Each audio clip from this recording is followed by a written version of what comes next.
Boy, I'm getting excited in my seat over here. Tony Pollard. And I saw the injury. I'm like, not Tony Pollard. No, no.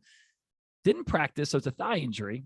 Didn't practice Monday, Tuesday, Wednesday. They play tomorrow. Of course, Jerry Jones comes out and says he's totally fine. I'm not worried about him. He's playing. But I'll turn to you, the doctor of physical therapy, Tom. I literally trust you over Jerry Jones and Pete Carroll and just about every other coach in football / owner. But what do you got on Tony Pollard, man?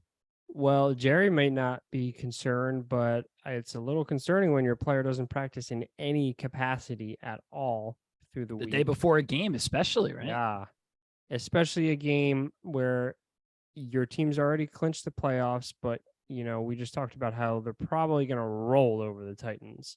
So they don't really need to risk any of their big assets that are somewhat injured. But they do still need to win the game, so they have to play their good players. So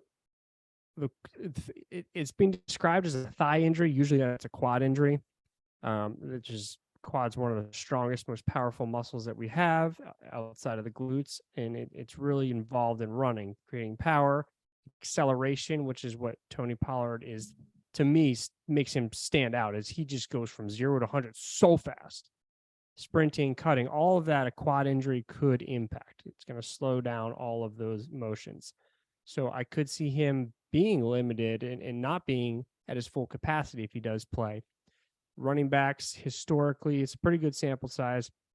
Average a decline of 1.8 fantasy points from their pre-injury baseline, which isn't huge, but it's something, especially when you have another running back in your backfield who is also productive and is not on the injury report.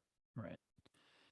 I'm really worried about that game, and I'll ask you the same thing if you're worried. I'm just worried that, with the Titans not playing anybody, with their 7 defensive starters not playing, like I'm worried that, and of course the game's going to go totally different because we're saying this. I'm worried that it's like Cowboys at halftime, 28-3, and then not that they pull their starters, but they just really, really take their foot off the gas. I'm really, really concerned